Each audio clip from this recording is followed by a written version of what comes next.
Alright guys, this is Jerningham here. We're going to do Boris Johnson's speech today of the UK and the nation. Scotland, Northern Ireland, Wales and probably Southern Ireland are speaking, but anyway, he's going to do his speech now, Boris Johnson. If you've not seen it before, most people have probably seen this video, some people haven't. Anyway, let's play the video. It is now almost 2 months since the people of this country began to put up with restrictions on their freedom, your freedom, of a kind that we have never seen before in peace or war. And you have shown the good sense to support those rules overwhelmingly. You've put up with all the hardships of that program of social distancing because you understand that as things stand, and as the experience of every other country has shown, it's the only way to defeat the coronavirus, the most vicious threat this country has faced in my lifetime. And though the death toll has been tragic and the suffering immense, and though we grieve for all those we have lost, it is a fact that by adopting those measures we prevented this country from being engulfed by what could have been a catastrophe in which the reasonable worst case scenario was 500,000 fatalities. And it's thanks to your effort and sacrifice.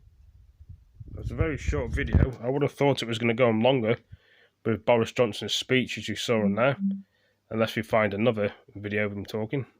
But I don't know, but I would have thought he would have spoken a bit longer than that. I'm going to play another video to put it in between this video and whatever bloody else. Let's see. After 7 weeks in lockdown and a society changed for many decades to come, today the Prime Minister will unveil his plan to take the country into the next stage of this crisis. A new normal, a new slogan, from stay home to stay alert in a bid to control the spread of COVID-19. A new terror-style warning system too, with levels from 1 to 5, designed to help lock down areas where the spread is too rapid, and to explain to the public what's going on and why.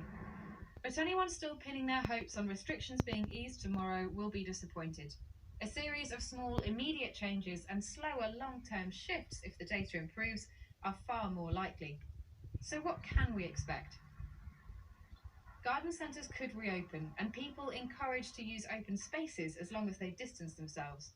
Exercise might be allowed more than once a day, and masks could be worn on public transport. Schools may be reopened slowly, although not for weeks to come. I think it is very important that people do feel that the government is being as straightforward as possible. Whatever changes the Prime Minister does make, he must communicate them clearly. Over the weekend, mixed messages have been blamed for increasing numbers of people flouting the rules. If we don't really understand why the actions are really helping, or we feel things are being held back, that will make us much less likely to comply. So I think it's really very important that the reasons are explained, not in enormous detail, but the broad outlines of why we're making the steps as we are, and perhaps some sketch of what's coming next. And regional variations must be carefully managed. Claims the new terror-style warning system could lead to stricter measures in some areas over others have also prompted concern. I can understand that different parts of the country may have different ways of interpreting. So here we are on a beautiful island, and obviously the lockdown has affected us in certain ways. We can't go to the beaches, we can't go do all the things we do. And if I'm in London, I'm sure there are completely different pressures on the community that live there. But there has to be a consistent message across the country, in my view. Today, Mr Johnson must balance growing pressure to get the country and the economy moving with the need to keep people safe. It is an unenviable balancing act. The Prime Minister must show the nation there is light at the end of the tunnel, but there is a way to go yet. Kate McCann, Sky News. Well, as you all saw from that, there's going to be a mixture of news on this video today anyway. I remain... Got Nicola Sturgeon's speech. Actually, here now. Okay. Right to you. I remain committed to the closest possible cooperation, collaboration and alignment. And let me stress again, as I have done so many times before, I have no interest whatsoever in politics when it comes to tackling this virus. It is perfectly consistent with an overall Four Nations approach to have a pragmatic acceptance that we may move at different speeds if the evidence tells us that that is necessary, and I believe we do now have that acceptance. But genuine consultation and alignment of messages, even perhaps especially when the evidence is putting us on slightly different timelines, remains really important. We should not be reading of each other's plans for the first time in newspapers, and decisions that are being taken for one nation only for good evidence-based reasons should not be presented as if they apply UK-wide. Clarity of message is paramount. We expect all of you to know exactly what it is we are asking of you. And as leaders, we have a duty to deliver that clarity to those we are accountable to, not to confuse it. To that end, I have asked the UK government not to deploy their Stay Alert advertising campaign in Scotland, because the message in Scotland at this stage is not stay at home if you can. The message is, except for the essential reasons you know about, stay at home, full stop. Fundamentally, we all have a responsibility, and it is a very heavy one for all of us, to make decisions and set policies based on our own data of what is safe and what is not. I am clear as First Minister that for Scotland at this present moment, relaxing too many restrictions too quickly creates a real risk that the virus will take off again, and I am not prepared to take that risk. That is why, except for the fact that from tomorrow you can go out to exercise more than once a day, the current lockdown restrictions remain in place. I very much hope that it will be possible to lift more of them in the days and weeks ahead, and as I've set out already, we are making plans for that. Well, goes to show. Who would know it?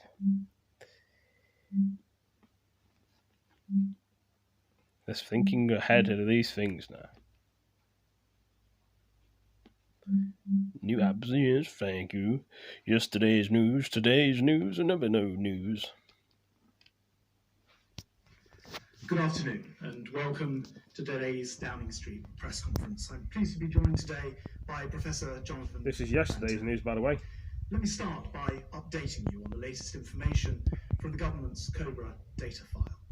I can report through the government's monitoring and testing programme, as of today, 1,728,443 tests for coronavirus have now been carried out in the UK, including 96,878 tests yesterday. 215,260 people have been tested positive. That's an increase of 3,896 cases since yesterday. 11,809 people are currently in hospital with coronavirus in the UK, down from 12,284 yesterday and 17% down since the same day last week. And tragically, 31,587 people have now died. That's an increase of 346 fatalities in all settings since yesterday. These deaths are devastating for the families, friends, victims, and our thoughts and our prayers are with all of them every day. They also strengthen our resolve to fight the pandemic with all the resources we can muster in the weeks ahead. Tomorrow, the Prime Minister will set out a roadmap for the next phase in our strategy to tackle coronavirus. In support of this today, I'm setting out an ambitious programme to help prepare our transport network for the critical role it will play as we emerge from this crisis. Importantly, it is true to say that moving beyond COVID will be a gradual process, not a single leap to freedom. So when we do emerge, the world will seem quite different, at least for some time. The need to maintain social distancing means that our public transport system cannot go back to where it left off. And here is a very stark fact. Even with public transport reverting to a full service, once you take into account the 2-metre social distancing rule, there would only be effective capacity for 1 in 10 passengers in many parts of our network. Just a tenth of the old capacity. So getting Britain moving again while not overcrowding our transport network is going to require many of us to think very carefully about how and when we travel. We've accomplished so much over the past 7 weeks of this lockdown. The whole country has been responsible for reducing COVID reproduction, or the R rate.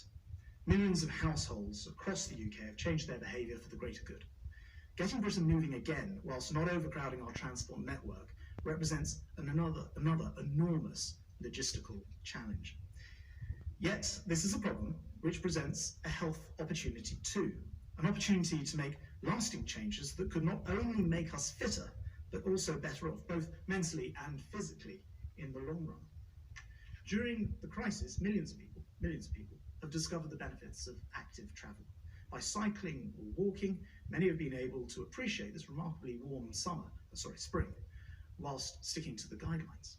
In some places, there's been a 70% rise in the number of people on bikes, whether that's for exercise or necessary journeys, like stocking up on food. So whilst it's crucial that we stay at home, when the country does get back to work, we need to ask those people to carry on cycling and walking, and for them to be joined by many others as well. Otherwise, with public transport capacity severely restricted, more cars could be drawn to the roads of our towns and cities, and they would quickly become gridlocked. We also know that in this new world, pedestrians will need more space. So today, I'm announcing a £2 billion package to put cycling and walking at the heart of our transport policy. To set out how we deliver this, we'll bring forward a national cycling plan for publication in early June, in line with the statutory cycle and walking investment strategy to help double cycling and increase walking by 2025. The first stage, worth £250 million, is a series of swift emergency interventions to make cycling and walking safer. Pop-up bike lanes, wider pavements, cycle and bus-only streets, all examples of what people will start to see more of. Accompanying the new money, we are today publishing fast-track statutory guidance effective immediately, requiring councils in England to cater for significantly increased numbers of cyclists and pedestrians, and making it easier for them to create safer streets. For employees who want to start to cycle to work but don't have a bike right now, the popular Cycle to Work scheme already allows employees to save between 25 and 39% of the cost of a new bike, or indeed electric bike.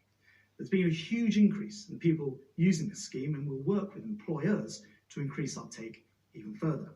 And for those who may have an old bike, perhaps in the shed, and want to get it back to a roadworthy condition, there'll be a voucher scheme for bike repairs and for maintenance. Plans are also being developed to boost bike fixing facilities across the country. What's more, over the next few months, we'll set out further measures to make a once-in-a-generation change to the way that people travel in Britain.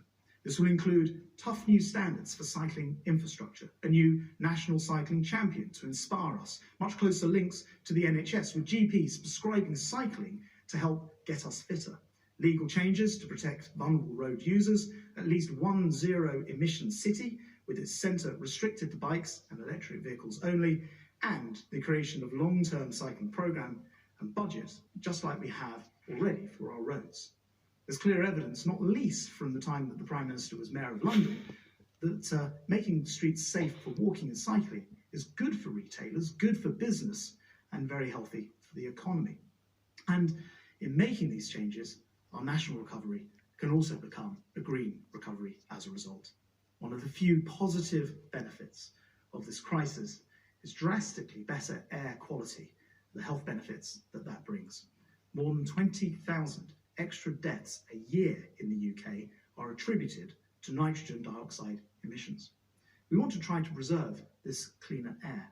So today, I'm also fast-tracking trials of e-scooters, bringing this programme already underway from next year forward to next month, and extending those trials from 4 local authorities to every region in the country that wants them, in a bid to get e-scooter rental schemes up and running in cities as fast as possible, helping reduce car use on shorter journeys and taking some of the pressure I can imagine myself being on a scooter. at this vital time.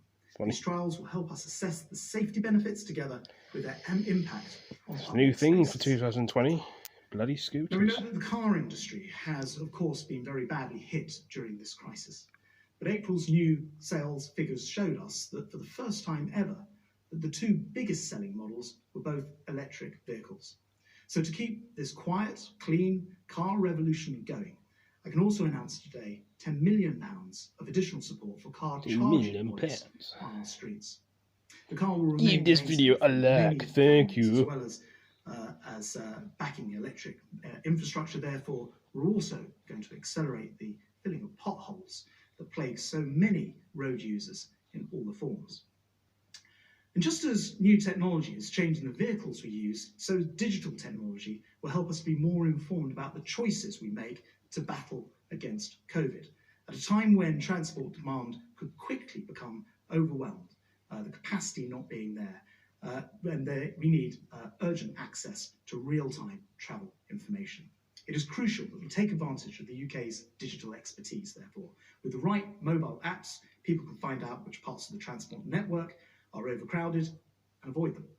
They can choose alternative travel options to help maintain safe distancing, or they can get information to help stagger their journeys and lift the burden on public transport. Lift the burden. So this week I chaired a round table with key players like Google, Microsoft and British firm Citymapper to develop both data and apps to help the public view crowding across the transport network and in real time. This £2 billion announcement represents the most significant package of cycling, walking and green travel by any British government. Clearly, it will never be possible. So is the total of numbers of reported COVID-19 hospitalised in England increased by 207 to 22,972, which converges the Sky Minister Boris Johnson's statement from tomorrow at 7 PM, which we've already seen it today.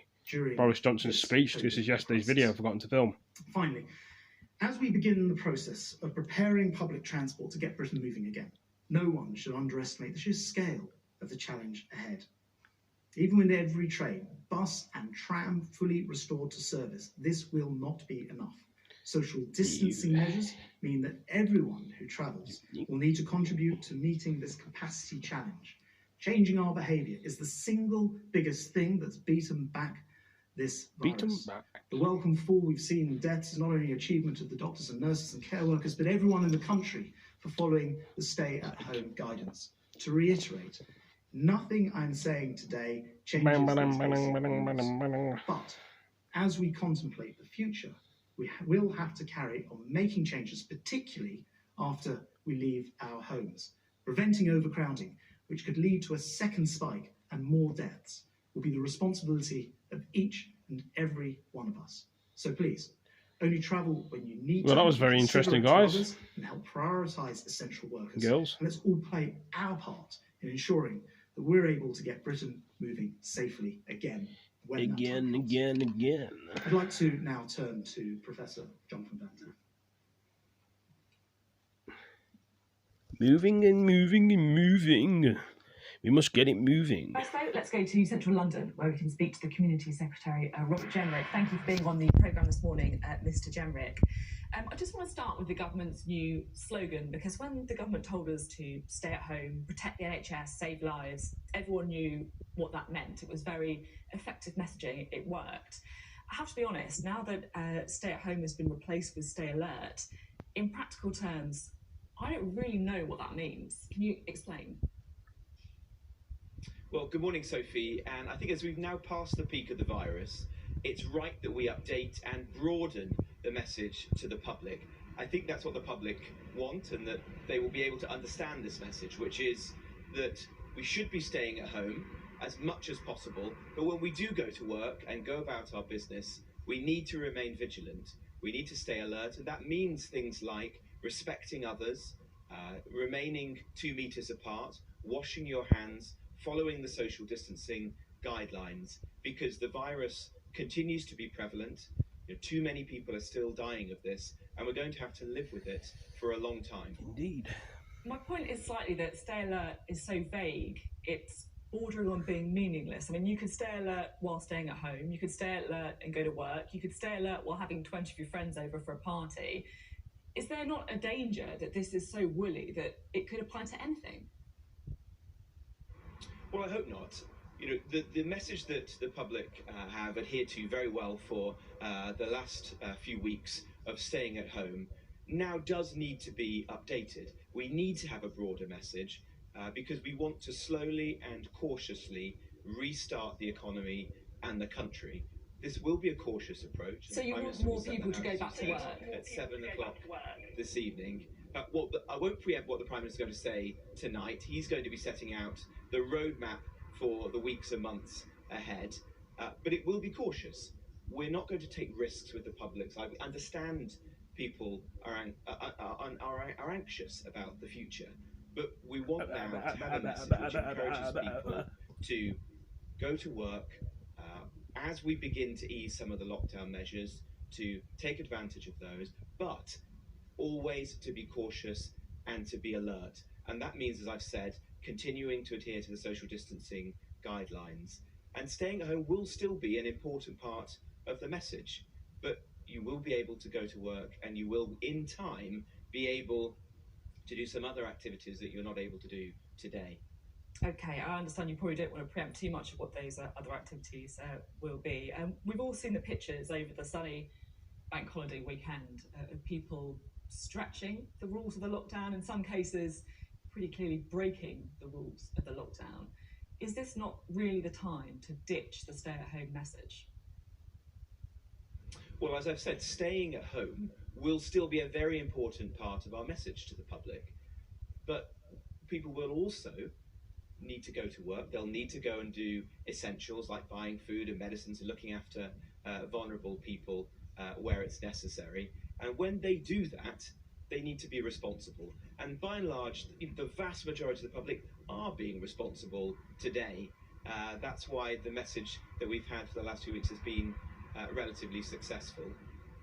It was important that we had the parks open so that people could get out and exercise and could get some fresh air. We want to see that continue. We want to give more avenues for people to get out and about so that life can be more livable and more bearable as we learn to live with the virus and move into the next phase. Okay, now you're also introducing this new 5-tier alert system for COVID-19, a 1 to 5 scale. Can you just explain exactly what it is and how it would work? Well, I think many people will be familiar with the threat level that we've had in this country for some time, which measures the ongoing threat of terrorist and other risks to our safety. And this is a similar threat level, which will be known, it will be very transparent. People will be able to see at what point we are in controlling the virus. At the moment, we believe the country is at 4 on a scale of 5, with 5 being the most concerning. And our aspiration is to bring that down as swiftly as we can to 3. And at each stage, at each of those milestones, we'll be in a position to open up and restart more aspects of the economy and of our lives. We're going to be rigorously monitoring our performance against that, and as I say, setting that out as transparently as we can. That will be done on a national scale, but the evidence behind that will also be able to inform what we do at a local level. And if we see that there are outbreaks in particular localities, neighbourhoods, schools, towns, then we may be able to take particular measures in those places as we build up a more sophisticated and longer-term response to controlling the virus. Interesting to hear that there's going to be kind of a regional aspect to it too. I just got a quick question on the PM's roadmap that he's going to be setting out later. I know you're not going to want to go into details, but can you just give us an idea of the flavour of what he might say, but also, crucially, is this just going to apply to England, or will it also apply to Scotland, Wales and Northern Ireland? Well, our strong preference is that the whole United Kingdom moves as one, and the Prime Minister has been working closely with the First Ministers, and you'll be speaking to some of them shortly. There'll be a COBRA meeting later today, which will include them, as always, and we hope that they will agree to a consistent approach across the country. That's our strong preference. But the Prime Minister's message, and I won't preempt exactly what he's going to say, you'll have to forgive me, but his message will be to thank the public for adhering to the social distancing guidelines over the last few weeks. We have now passed the peak. The virus is on a downward trend, but it's still very prevalent. Too many people are still dying of this, and so we have to adopt the cautious approach that he's going to be setting out. We will be looking to restart and reopen the economy and the things that we all miss in our daily lives, but we'll be doing that with great care and caution, and at every turn monitoring the impact that has on the rate of the infection within the community, and the steps that we take will be conditional on keeping the virus under control. If there are outbreaks in one particular place or another, then we'll have the opportunity to increase measures and control the virus again. This will be a cautious approach, but we know that the public are anxious, are concerned, but equally want to begin to get back to work, get back to their daily lives. Just listening to what you're saying there about the rate of infection, the R rate, about the 1 to 5 scale, it's pretty clear that the government's going to be using data as much as possible in the coming weeks and months to inform policy. So I just want to have a look at where we are when it comes to using that data and the government's record on it. You're currently trialling a new NHS app on the Isle of Wight, which would alert you if you come into contact with somebody with coronavirus. The FT reported on Friday that we're now developing a second new app complying slightly better with rules from Apple and Google. Is that true? Is there a second app because the first one wasn't good enough? No, we're piloting the app that we have produced, and we went down the path that we did because we wanted an app that was different to those that you see in other parts of the country, parts of the world, because it can have more localized and therefore more useful data. That pilot, I understand, is going well. About 50,000 people already have downloaded the app in just 1 week on the Isle of Wight. So that's a great response, and we're very great. I think that's about 40% of the population on the Isle of Wight. So that's very strong. Remember, this is only in a week, so we're very grateful for islanders for responding so well. I hope more listen to this programme, and in the days ahead we'll download the app and we'll get up to our target. But it is correct that we're also looking at what other countries are doing, and if we need to learn lessons from those, obviously we will do. We want to have the most effective app that we can possibly have, and we'll learn from the pilot in the Isle of Wight before we roll this out across the rest of the country. So it could change then, effectively, the app, because at the minute the data is stored centrally in the app you have, but there is pressure to perhaps have a decentralised approach because of privacy concerns, isn't there? Well, this is a pilot, and as I say, one of the things that appears to be going well with the pilot is that many people are downloading it. We saw some of the international examples. Although not the 60% that you need currently. Well, it's been, with respect, Sophie, it's been a week, and we've got 50,000 people who've already downloaded it on the Isle of Wight. So I think that's probably very good progress. We hope we get more in the next few days. But we'll learn from that pilot, and then we'll roll it out across the rest of the country. Okay, now you're also hiring 18,000 people to do contact tracing, which is another important part, of course, of the test, track and trace approach that the government want to see in the coming months. So how many have been hired so far?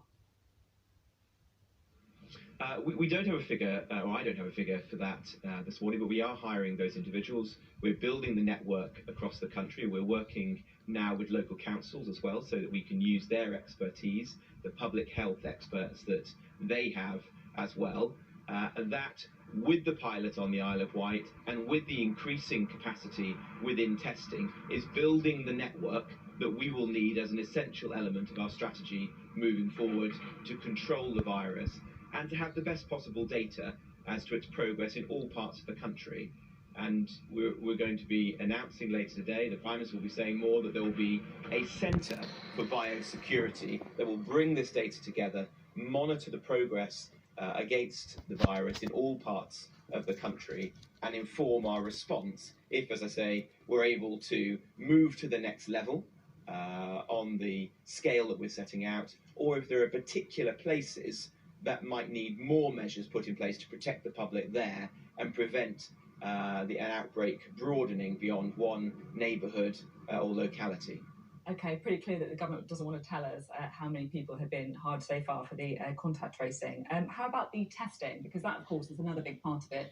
People getting the test to show whether or not you have coronavirus. The government did hit its 100,000 tests a day target, but then missed it for 7 days in a row. Is it true that tens of thousands of tests were sent to America because of problems in UK labs? Well, testing capacity is over 100,000 now. That's a huge increase from a month ago. We've gone month by month from 2,000 capacity to 10,000 to 100,000 capacity. And now we're moving forwards, and the Prime Minister and the Health Secretary set a target of 200,000. So we are making good progress there. And that's a level of testing that's comparable with other countries in Europe and around the world who have good responses to the virus. There was an issue with one of the labs, and we put in place our contingency plan, which was to take some of the tests to the United States for the testing process, and that was exactly in line with the detailed plans that the Department for Health had made in advance, and actually just demonstrates the fact that we're so determined to increase the amount of testing that we'll do steps like that to get the test results done, wherever that needs to be done, and get those results back to members of the public as quickly as we can. Okay. Now, one of the things that, of course, is really important in the government's response is tracking the R number, the rate of infection, effectively how many people each infected person passes the virus onto. And if it becomes more than one, then that's very troubling indeed.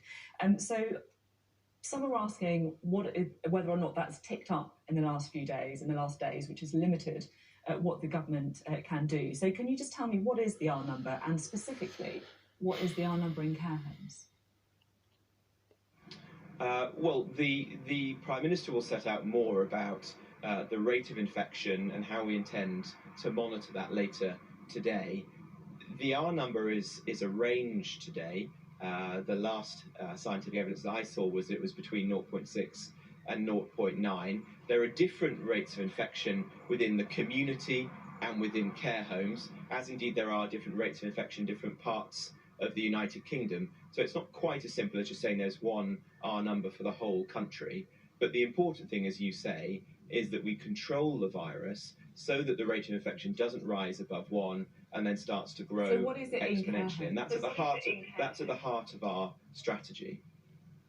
Can you tell me what it is in care homes?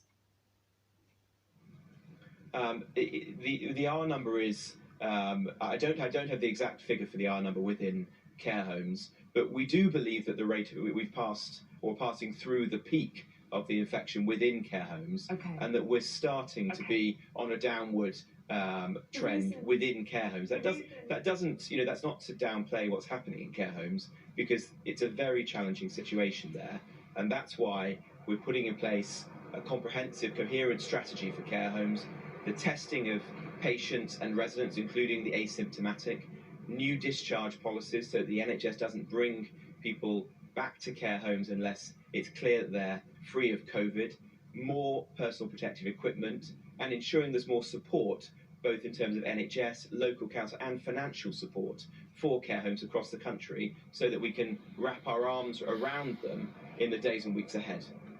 You say that you want to wrap your arms around care homes now, but I just wonder if the government has done enough to wrap its arms around care homes in the past. And the reason that I'm focusing on care homes, as you'll know, is because, frankly, what's been happening there is pretty heartbreaking. One of the government's successes is the fact that the NHS hasn't been overwhelmed, but we've seen cases before where older people, vulnerable people, have been sent back to care homes from hospital, even some with coronavirus, which is then spread in care homes. So my question to you is, has care homes been sacrificed in order to protect the NHS? No. And we are putting in place the measures that we need to address some of the concerns that you've just outlined. For example, better discharge policies, so that you don't return to a care home until you're free of coronavirus or 14 days have passed. Less movement of staff between care homes, so that you can limit people coming into care homes who might have coronavirus, for example, without knowing it if they were asymptomatic or the symptoms hadn't yet manifested themselves. And a bigger package of support for care homes. It was always going to be more challenging to support care homes. There's more than 15,000 of them across the country. They're in many different hands. Many of them are privately owned. But we're now ensuring that there are the procedures in place. There's better support from the NHS, from GPs, district nurses, local councils, and also that they've got the financial support as well to ensure that the amazing work that's going on there can be sustainable in the longer term. Well, I hope you all enjoyed the video. It's a long one. Give it a like, give it a comment, share it with your friends, and I'll be back again to do another video. Thank you for joining me, guys and girls. See you in the next one. Peace.